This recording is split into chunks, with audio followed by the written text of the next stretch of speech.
There are two kinds of humans in the room with you right now. One of them is you. The other one has been dead for 40,000 years.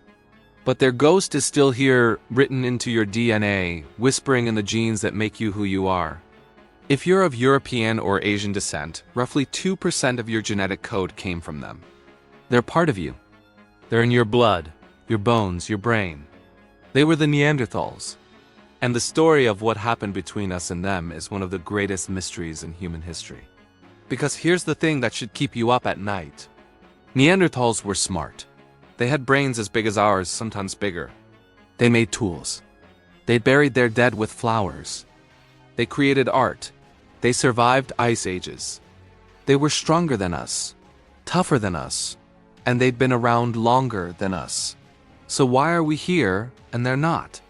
The answer might come down to something so simple, so fundamental to being human, that we barely think about it. Language. The ability to speak. To share complex ideas. To tell stories, to plan. To dream together. And the evolution of that ability came with a cost so dangerous that it kills people every single day. Even now, 40,000 years after the Neanderthals disappeared, let me tell you this story. Because it's not just about ancient history. It's about what makes us human. It's about why you can understand these words right now. And it's about a choice evolution made that traded safety for speech, survival for communication, and changed the course of life on Earth forever. We need to go back.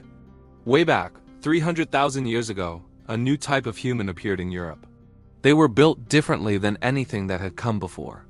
Shorter than us, but massively built, barrel-chested, arms like tree trunks, hands that could crush bone. These were the Neanderthals. And they were made for the Ice Age.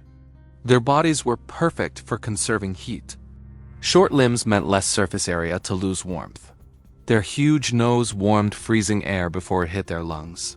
Their massive muscles generated heat just by existing. They were built like wrestlers, like fighters, like survivors. And they were smart. Their brains averaged about 1,500 cubic centimeters. That's bigger than the average modern human brain. They weren't the savage cave people that old movies portrayed. They were intelligent, adaptable beings who conquered some of the harshest environments on Earth. Meanwhile, in Africa, something else was stirring. 200,000 years ago, our species appeared. Homo sapiens, that's us. We were different from the Neanderthals in almost every way. Taller, thinner. Built for running rather than wrestling. Our bodies were made for the African heat, not the European cold. And our brains? About 1,400 cubic centimeters on average. Slightly smaller than Neanderthal brains. So if brain size equals intelligence, and Neanderthals had bigger brains, how did we end up inheriting the Earth while they vanished into extinction? This is where the story gets strange and fascinating, and a little bit scary, because evolution did something to our ancestors that seems insane when you really think about it. It redesigned our throats in a way that made us incredibly vulnerable, all for the sake of making sounds. Let me explain what I mean. Every other mammal on Earth has their airway and their foodway completely separated. When a chimp eats, there's virtually no chance of food going down the wrong pipe. Their larynx sits high in their throat. Food goes one way, air goes another. Simple, safe, effective. But in humans, something radical happened. Our larynx dropped. Way down in our throats. This created a large chamber above the vocal cords, a resonance chamber that allows us to make an incredible range of sounds. We can produce dozens of distinct phonemes, the building blocks of language. We can modulate pitch, tone, volume. We can whisper and shout and sing. But this change came with a terrifying price. By dropping our larynx, evolution created a deadly crossing point where our airway and foodway meet. Every time you swallow, you're at risk. Food can go down the wrong pipe. You can choke. You can die. And people do die. Every year, thousands of people choke to death because of this evolutionary trade-off. In the United States alone, choking is the fourth leading cause of unintentional injury death. One person dies from choking every 2 hours. Think about that. Evolution made a choice that kills us regularly, and it still kept that trait. Why? Because the advantage it gave us was so overwhelming that it outweighed the death toll. That advantage was language. Real, complex, infinitely flexible language. Not just warning calls or mating songs, but the ability to share abstract ideas, to describe things that aren't present, to plan for futures that don't exist yet, to tell stories about pasts that are long gone. But here's where it gets really interesting. Neanderthals had a hyoid bone. That's the small bone in your throat that anchors the muscles you use for speech. For years, scientists thought maybe Neanderthals couldn't speak because their hyoid was different from ours. Then they found a Neanderthal hyoid, and it looked exactly like ours. They had the hardware for speech. Their brains were big enough for language. They lived in complex social groups that would have benefited from communication, so could Neanderthals talk? The evidence is frustratingly incomplete, but tantalizing. Neanderthal ear bones show they could hear in the same frequency range as modern humans, the range that's perfect for distinguishing speech sounds. Their brain casts show developed areas where language centers exist in our brains. They had a version of the FOXP2 gene, sometimes called the language gene, that's nearly identical to ours. All the pieces were there. But did they use them the same way we did?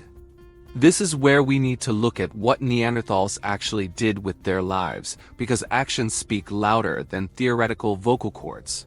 Neanderthals made tools. Not just simple tools, but complex ones that required multiple steps to create. They had to plan ahead, to visualize the final product, to remember sequences of actions.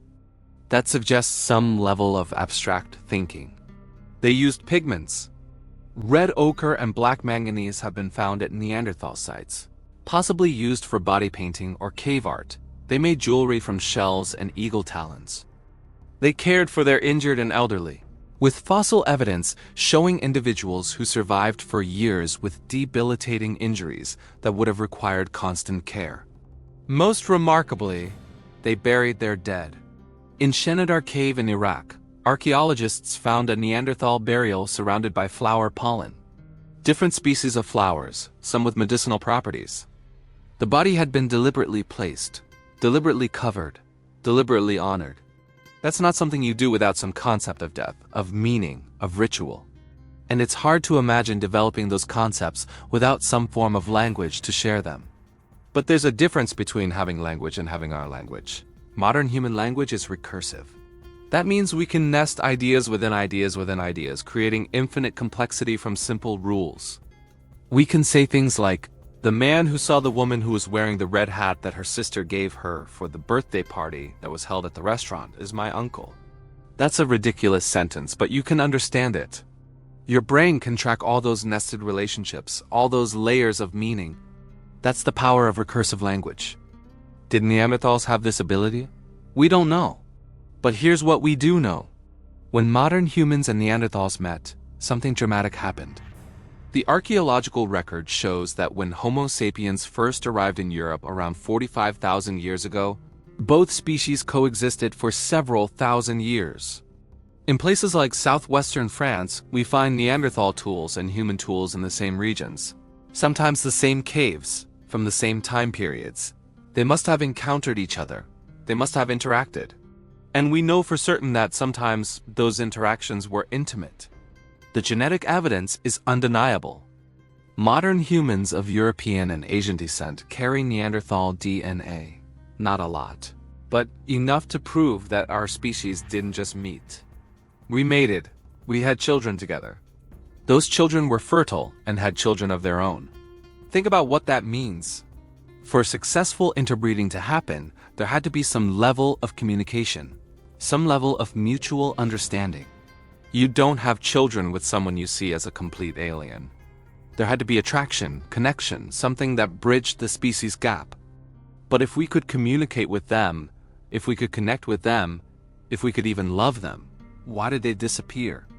This is where the language hypothesis becomes compelling. Imagine two groups of humans, both intelligent, both capable, both surviving in the same harsh environment. But one group has slightly better language abilities. Not dramatically better, just a little bit more sophisticated. That group can share information more efficiently. They can describe where the good hunting grounds are in more detail. They can plan complex ambushes with greater precision. They can pass down knowledge through generations with less information loss. Over time, those small advantages compound. The group with better language develops better hunting strategies. They have more food, their children are better fed. More of them survive to adulthood, their population grows. They can form larger social groups because language allows them to maintain relationships with more individuals. They can keep track of who owes what to whom. They can resolve conflicts without violence. They can coordinate activities across distances. Meanwhile, the group with slightly less sophisticated language struggles to keep up. They're not stupid. They're not inferior. They're just working with a slightly less powerful tool. It's like competing in a race where one person has shoes that are 1% better. In a single race, it hardly matters. But over thousands of races, over thousands of years, that 1% advantage becomes insurmountable. And there's archaeological evidence for this. After modern humans arrive in Europe, we see an explosion of symbolic behavior. Cave paintings appear, showing not just animals but abstract symbols, patterns, possibly even star maps. We find musical instruments, flutes carved from bird bones and mammoth ivory. We see evidence of long-distance trade, with shells and stones moved hundreds of miles from their sources. Neanderthals had existed in Europe for 250,000 years, without leaving much evidence of this kind of symbolic behavior.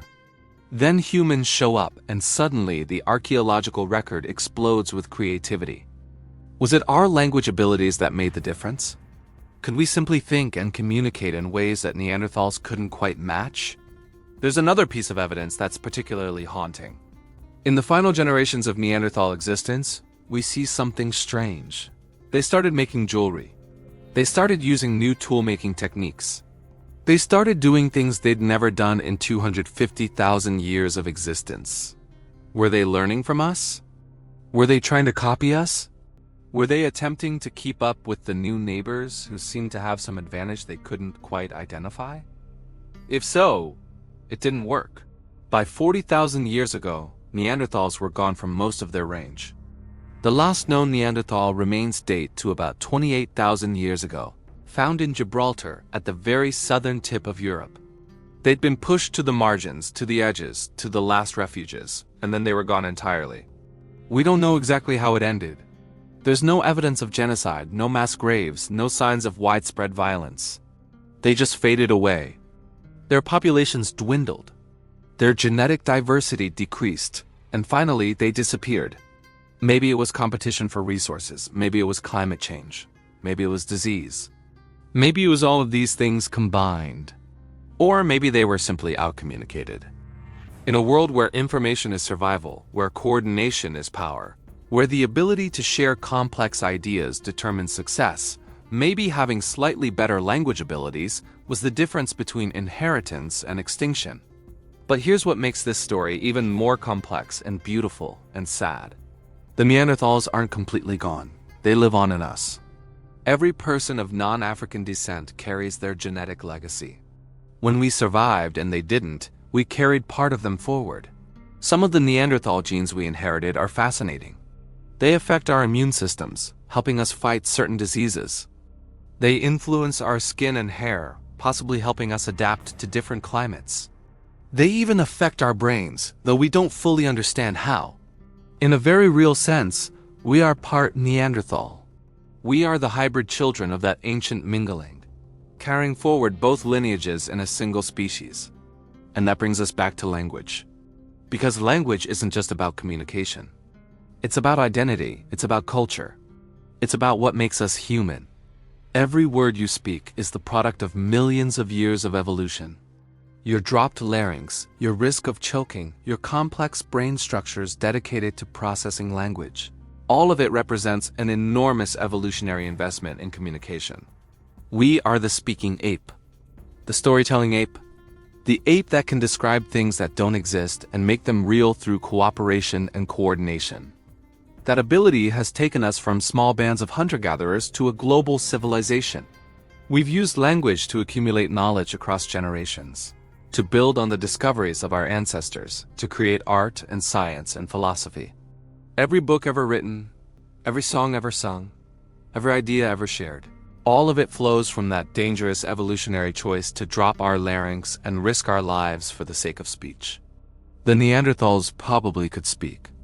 They probably had language of some kind. But maybe, just maybe, it wasn't quite enough.